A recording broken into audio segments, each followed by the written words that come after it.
GT, baby.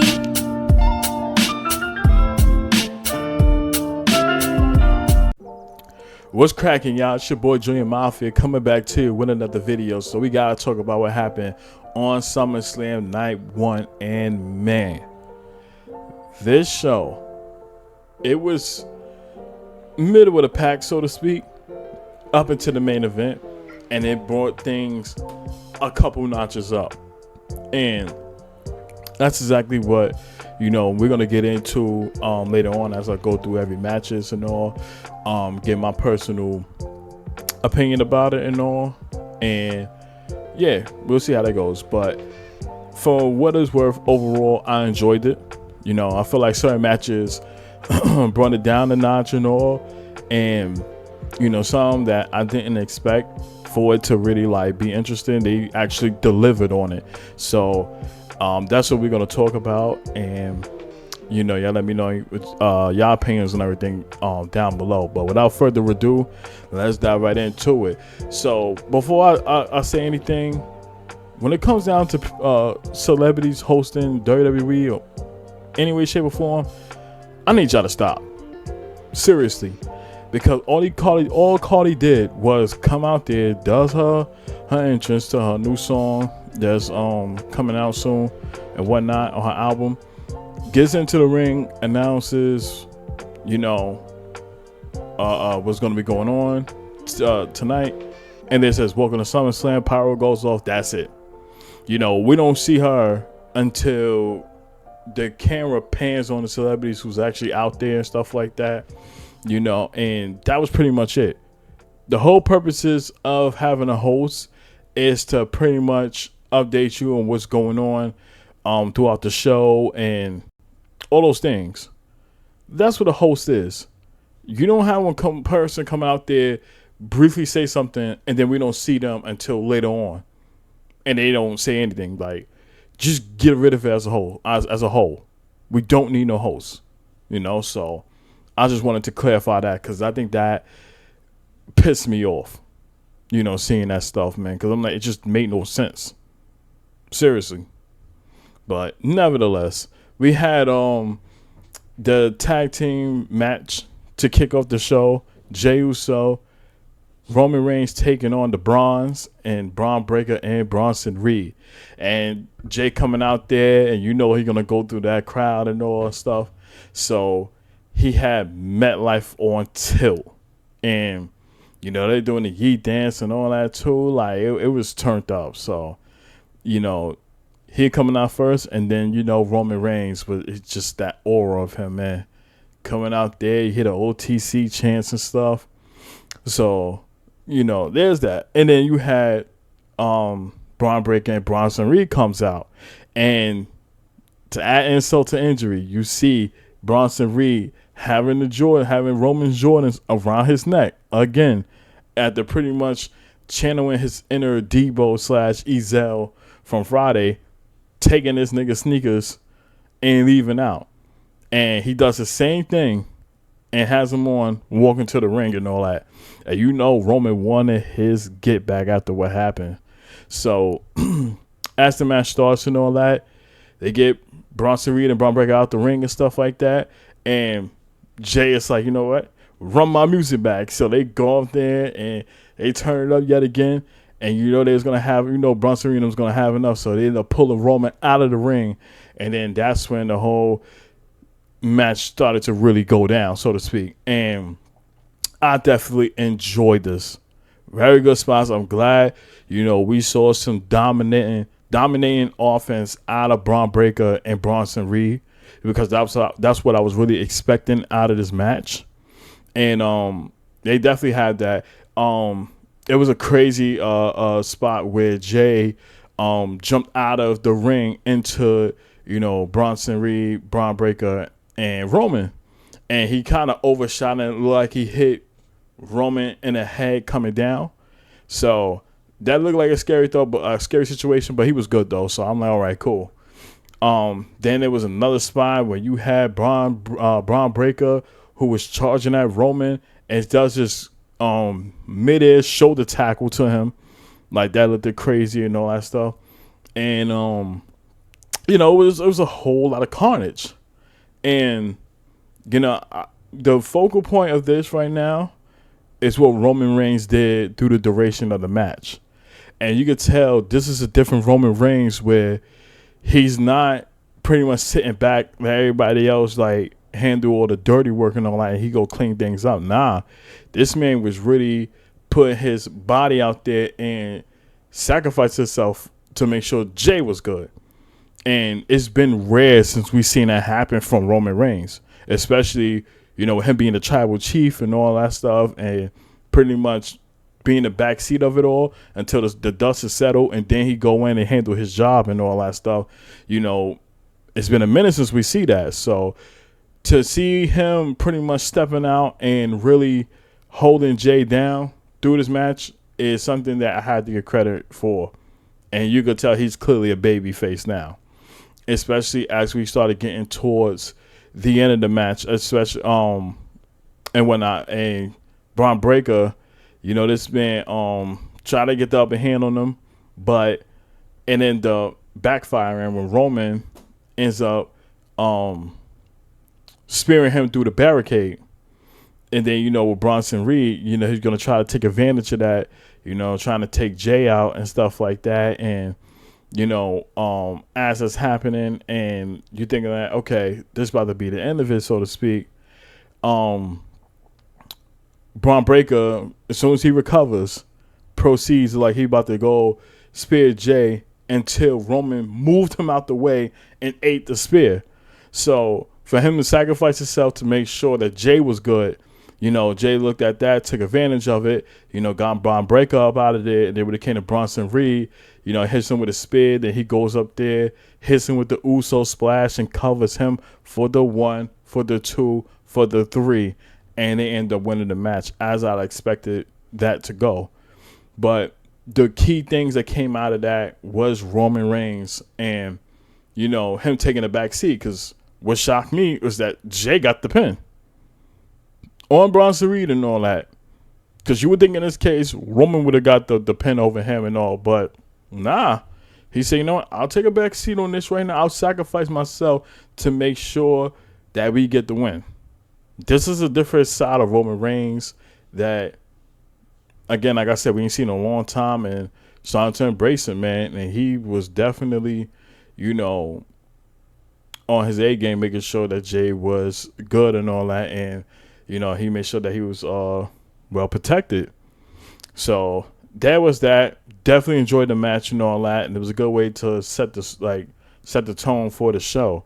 Now, I did see a clip that Braun Breaker, at the end of it, and it was a commercial break, he was kind of limping, so to speak.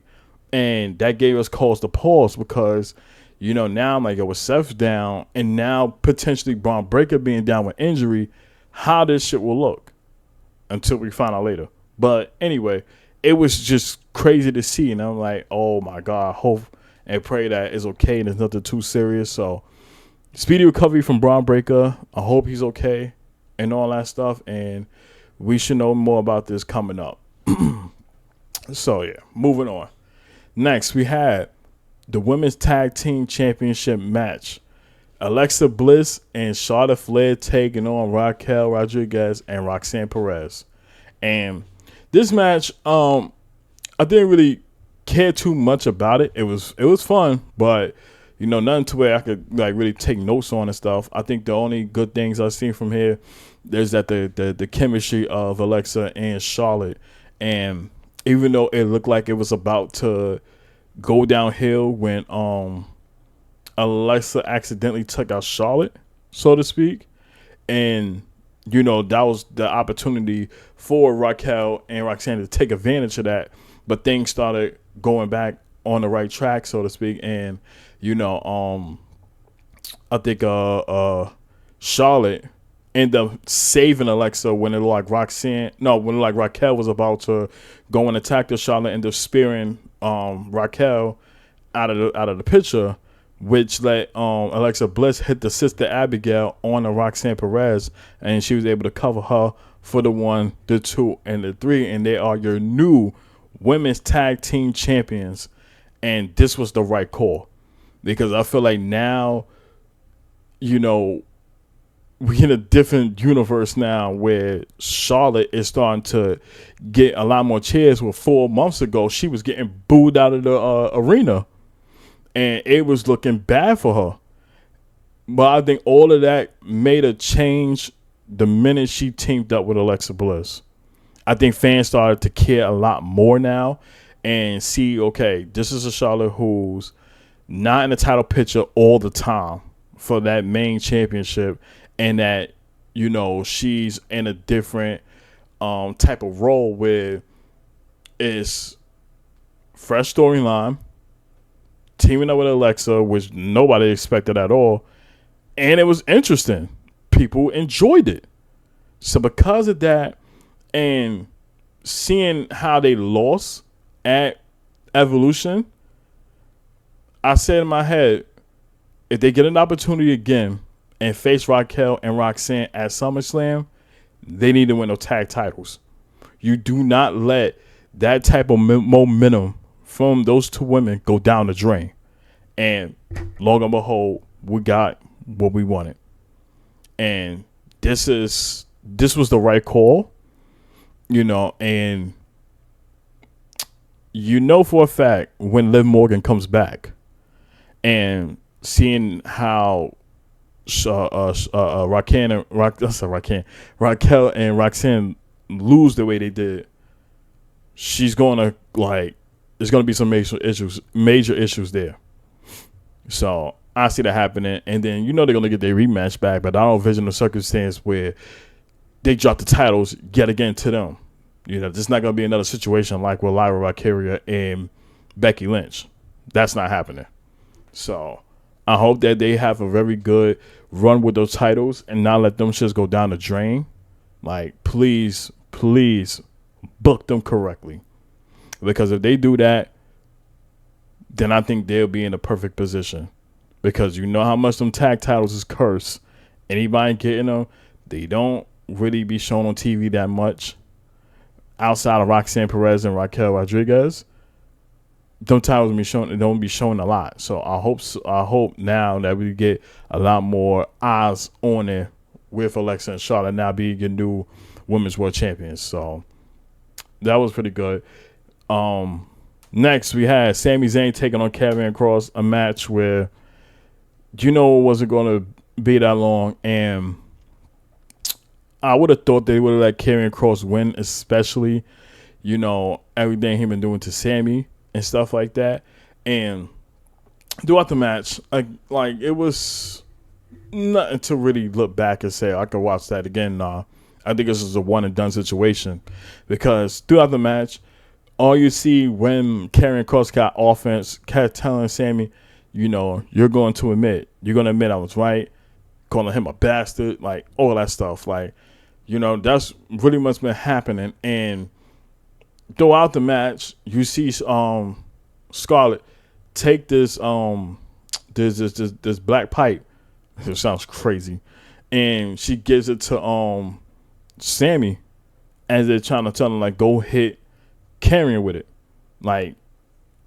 go and do it, and embrace the hate. Everything that Karrion Kross been saying right now to Sami and all that stuff, and trying to get him to turn over to the dark side. He been really trying to install that into Sami's brain, and he was not falling for it. So when Scarlett kept telling him to take this and go hit Karrion Kross with it, just get it over with. And when it looked like that Sami wanted to, of course, that was gonna happen. Man tosses the pipe out the ring, and then this is when Karrion Kross tried to get the roll up and all that, but that wasn't gonna work. And towards the end of it, Sami hits him with the haluva kick, pins him for the 1, 2, 3, and he comes out as the victory. That's the winner, excuse me. Now, I know people were saying Karrion Kross should have won this and all that. I think he should have won. But seeing how this whole thing turned out, something makes me believe that this is the last time you're going to see Scarlett and Karrion Kross on TV, or just in WWE in general, because their contract is ending soon, and it's like they're not going to renew it, because if they was going to, Karrion should have won. You do not have Sammy beat him again, so to speak. Expect a feud out of that. Nah, like the damage been done. So I think this might be the last time we see Karrion Kross in the WWE ring. Crazy to see that shit, but we'll see how things turns out. But there was that. Next, we had the women's championship match. Tiffany Stratton taking on Jade Cargill. And I wanted Jade Cargill to win this because I felt like it would have been a right call for her. And I loved the outfit she had on, representing her country of Jamaica and all that too. Like that was pretty damn dope. The match itself, like it was middle of the pack. Nothing too crazy and all. What I will say is Jay is starting to get a lot better in singles competition. Because I know a lot of people kept saying that, Jay can't hold her own weight unless it's a tag team situation and whatnot, to which you don't have to do so much. But I feel like this match right here proved otherwise. And she did a very amazing job. So I want to give credit to her for that. And nothing too crazy happened here. Nothing like no crazy spots, so to speak. Of course, in this case, Tiffany Stratton, when she had got the advantage, over Jade, was going to hit her with the Alabama Slam, which I think when that happened earlier, it was a weak one. Like, I think they could have did a better job with that. But towards the tail end and all that, Tiffany ends up hitting it, and then she goes up onto the the top rope, hits the prettiest moonsault, and covers Jay for the 1, 2, 3. That actually shocked the hell out of me because I thought that was gonna be a time where Tiffany Stratton drops the title to Jay, only because I feel like Tiffany's title reign since she had won it has not been the best, in my opinion. And you would think after WrestleMania, she will finally run her course with it and will drop it at SummerSlam. But I don't see why they didn't pull the trigger and have Jay win. That was still kind of crazy to me because I would have wanted to see Jay hold that, like win the title, hold it down, because I think she would have had some very good feuds with it. But one could make the argument. The only drawback was Naomi pretty much cashing in on the Women's World Championship and being Io and Rhea Ripley to win it. I think that kind of changes everything because that was never the case. And there could have been a situation where Jade could have beat Tiffany Stratton. Naomi could have went in there, cashed in on her, and beat her and become the new Women's Champion. We thought that was going to be that direction, but we see how that ain't turned out since the Women's Evolution. But there's that. But hopefully, I do see some gold around Jade Cargill's waist very, very soon. And Tiffany Stratton needs to get the title off her now. I think it's time to move on. You do not want to prolong this because you're going to see people turn against her very, very soon. It's not happening yet, but it could down the line. So hopefully it don't take that long. Now, the next match that I expected is going to happen earlier this show versus being towards later on, like the second to the main event match.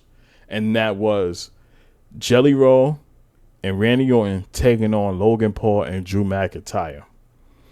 But give credit when credit is due. The match delivered. All four men did an amazing job. And yes, that includes Jelly Roll. Because, as the match starts and all that stuff, him and Randy has a discussion who's going to start. And you see Logan Paul pretty much taunting him and all that stuff. Like, he ain't ready. He's outsider. All that. Hell, they even had signs saying Logan Paul was an outsider, in the crowd. I think that was very funny. But Jelly Roll's up starting. And much to my chagrin, he took a whole lot of punishment in this match, which shocked me. Because knowing for certain celebrities, when they be part of a match and all that, they take damage, but not so much as like your average superstars do. but this was a total change in that. And I could say Jelly Roll definitely had got his damage inflicted when it came to Drew McIntyre and Logan Paul. You know, they definitely did a number on him and shit. And you know, he also showed a little bit of offense too. So we really get in the groove of things. But what gave me the respect for Jelly Roll was when they was outside the ring and Drew McIntyre, he hits him with a Claymore. He went to go check on Randy Orton. Hits him with a Claymore. They pick him up, proceed to take him over there by the Spanish announce table. And as they have him there, you see Logan Paul. He's at the prom station getting 2 prom bottles, goes up onto the top rope, and Drew McIntyre has Jelly Roll on top of the announce table. Man sits back. He does his 3, 2, 1. You see Logan Paul smash the prom bottles and stuff like that. Jumps off and hits Jelly Roll on the announce table, and that spot looked so brutal.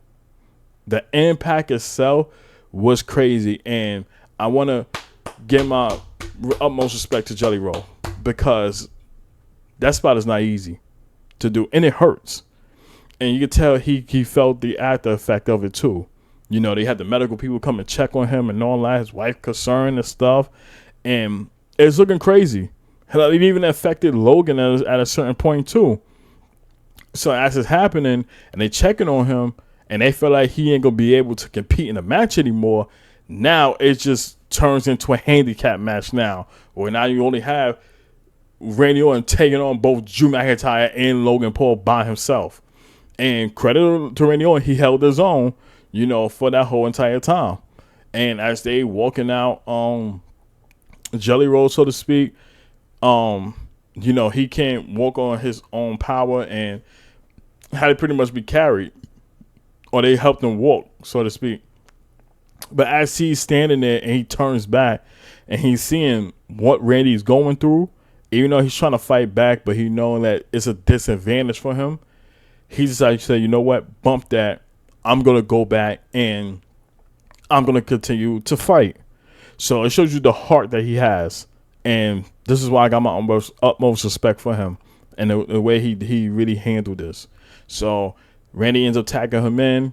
You know, he started getting offense in and stuff like that. Choke slams Logan Paul, you know, and when you think he about to really start getting in the groove of things and all that, you know Drew McIntyre was going to be there to pretty much intercept all of that stuff. And, of course, that ended up happening. And now with Randy Orton out the picture, Logan Paul used his opportunity to go up there onto the top rope, hits his, I forgot the name of his finisher, but it's pretty much like a floor splash. His the moves. I don't know why I got tongue twisted. Hits the move on Jelly Roll and pins him for the 1, 2, and 3. And that was a shocker because I would have thought Randy Orton and Jelly Roll would have won this match.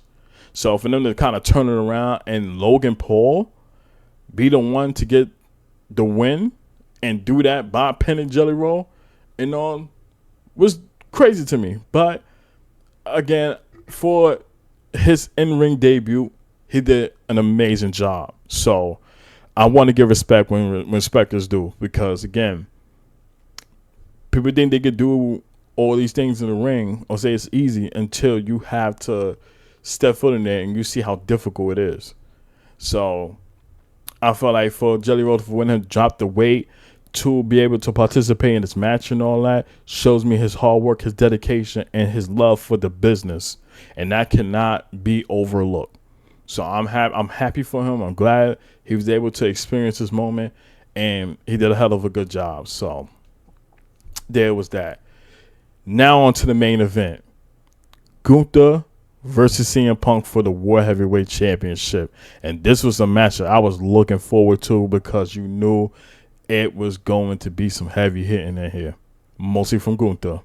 So, you had CM Punk coming out there for the first time in MetLife since WrestleMania 29 when he had went against The Undertaker. Sorry, that's my phone. When he had went against The Undertaker, you know, that's the last time we saw Punk back in MetLife Stadium. So crowd was electric for him, and this was pretty damn good. It was good to see him back there again, and then Gunther comes out and stuff. So as the match really started getting underway, it started off a little slow, very methodical, and that was what Gunther wanted. This man kept spamming chops after chops after chops. If it wasn't that, it was big boot to the face, ladder rinse repeat.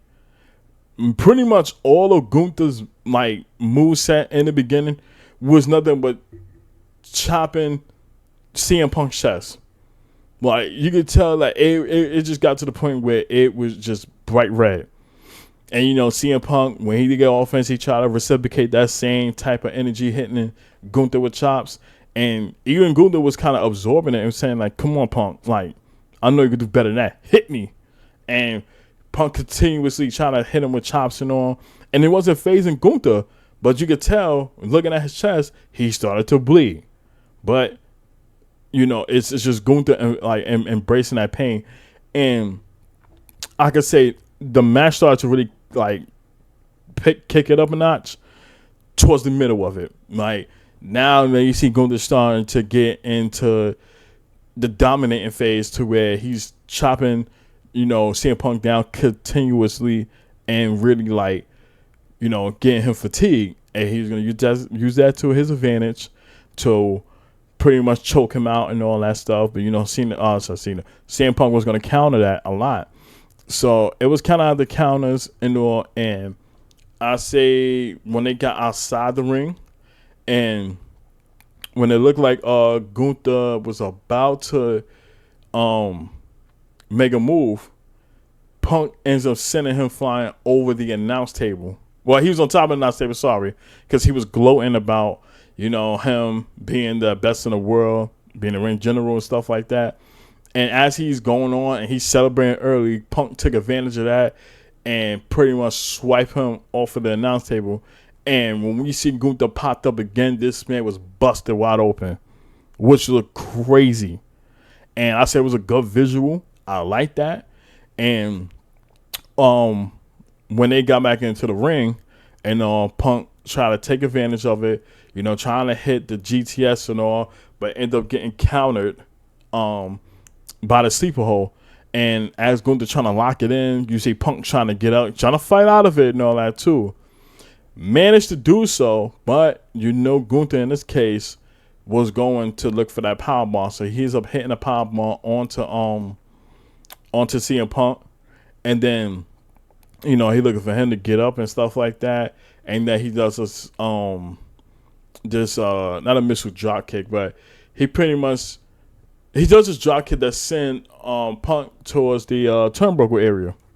And now at this point right now, he's in the driver's seat.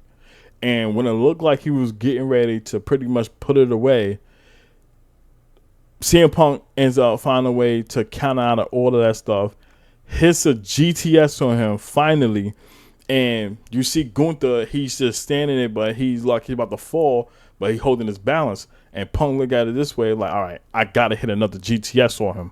So he picks him up yet again, hits another GTS, and he goes for the cover, for the 1, for the 2, for the 3, and CM Punk becomes the new World Heavyweight Champion.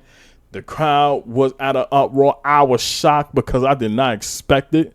We all anticipated that Gunther was going to potentially retain and all, but that was never the case. And it was such a heartfelt moment for CM Punk because this is what he wanted. When he came back to WWE, he only wanted 2 things: main event WrestleMania and become world champion again. Those are 2 things for him to come back for, and he fulfilled both of them. So he's in there, he's crying, he's embracing the feeling and all that too. And it was so good. We're embracing that. But here's the kicker though. The credit was not rolling. So even though he was celebrating that moment of winning the title and all that too, and being Gunther after just going through that carnage, it was like something's not up. because they didn't roll the credits. He didn't get his pyro celebration, none of that stuff. And you knew some shenanigans was about to happen, and I didn't expect it. But as soon as he embracing it and he thought that, okay, I want a title, I'm about to get my pyro, I'm gonna be up out of here. And comes Seth Rollins' music. And that was the turn for the worse. Man comes out there with Paul Heyman. He's on crutches and has a brace on his leg, and on the same leg that he injured at Saturday Night Main Event. And he walking on crutches, and he telling CM Punk, like, in due time, I'm coming back for that title and all that too. Like, just you wait. Really mock him. And when it looks like he's about to leave, this man turns around, drops the crutches, takes the brakes off and all that too. And this shocked all of us because we thought it was a legit injury. Little that we know, for those 2 months, it was a work. And this man didn't waste no time. He see a wounded CM Punk in that ring, and he started to proceed straight to that ring and pretty much put a beat down on him. And even though Punk was fighting back and all, you know, it was only a matter of time until that Seth Rollins started to get the upper hand, and the man hits him with the briefcase and all that continuously, pass it off to Jessica Carr, the referee, and, you know, announced that he's going to cash in. And once that bell ring and all, this man took advantage of it and hits CM Punk with a curb stomp and covers him for the 1, for the 2, for the 3. And now Seth Rollins is your new World Heavyweight Champion. And you talking about being like the thief of the century. You know, 2015 got the heights of the century. This is the thief of the century because this man stole CM Punk's moment. A moment that lasted for only 5 minutes. Let me say that again. 5 fucking minutes. And no, I'm pretty sure nobody brought this up yet, but I'm going to say it. It was giving me similarities of WrestleMania last year in Philadelphia when Drew McIntyre beat Seth Rollins, who was wounded and all, became the new World Heavyweight Champion. And, you know, Seth telling him, you fucking deserve it, go enjoy it and all that. And Drew McIntyre is just embracing the moment and all that too, celebrating and all. And, of course, in his fashion, and his hatred for CM Punk goes out there gloating to him like, yo, I want a title. You can't do shit. You're going to bask in my glory and all that. And Punk, you know, had enough, pretty much pack up Drew McIntyre. And then once he felt like he was done, in comes Damian Priest to go and cash in and, you know, become the new world champion. So I only say that it's the similarities between the two only because their celebration got cut short. Drew lasted about a couple of minutes, whereas CM Punk lasted only about 5. And seeing this happen now and the way it did was crazy. But this also means that this feud is far from over, and you know Punk is going to be on straight crash out mode. I'm talking about there is nothing that's going to stop this man to get to Seth Rollins and pretty much put him on a fucking shelf. Like, it really reached that level of rage for CM Punk.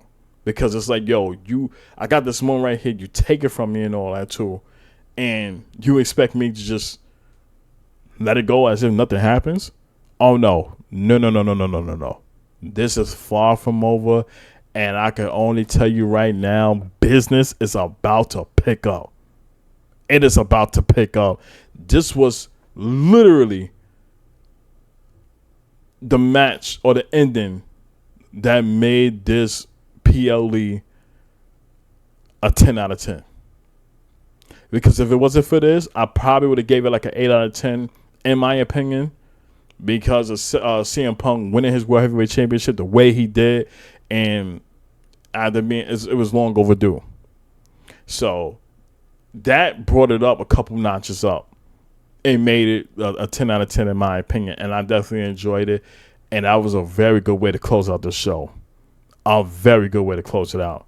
So I'm definitely looking forward to on Monday Night Raw in Brooklyn, because you know for a fact Seth is going to be there, and Punk is going to be there, and you know he gonna want his get back. He gonna get it back in blood, so to speak. You definitely gonna expect that coming from him and all that. But overall, I enjoyed this. You know, I feel like it was some matches that kind of fell flat in my opinion, and all, and you know, it was pretty much a middle of the pack when it came down to the show, and the main event and the ending is what brought it up a couple notches for me. So, and I'm paying, if I had to give it a rating, I'm giving it a 10 out of 10. Like I said, like that was a real picture perfect ending right there, and I definitely enjoyed. So there's that. Now night 2, I will be going to MetLife Stadium for SummerSlam. So I think by the time I go and do my recap video, it won't be until later on when I get home, because I'm gonna stay there. Of course, I'm gonna get there early for the pre-show, then for the show itself, and then post-show I'll be there too. So I probably might not get home until like 11, 12 o'clock Eastern Standard Time. So we'll see what happens, but I'm gonna do a recap video when I do get home. But yeah, make sure y'all be on the lookout for that one. But comment down below, let me know what is your thoughts on night 1 of SummerSlam. What did you like? What did you dislike? What would you give a rating for? And did you enjoy the ending and what Seth Rollins did to CM Punk? I definitely want to hear y'all opinions in the comments down below. And, you know, make sure y'all hit that like button, hit that subscribe button, click the notification bell so you get notified every time I drop content right here on this channel. And I appreciate y'all love and support. Roll to 200 subscribers. Continue to keep God first. Trust the process of anything that you do at life. Your time will come. And I'm going to catch you on the next video. Peace.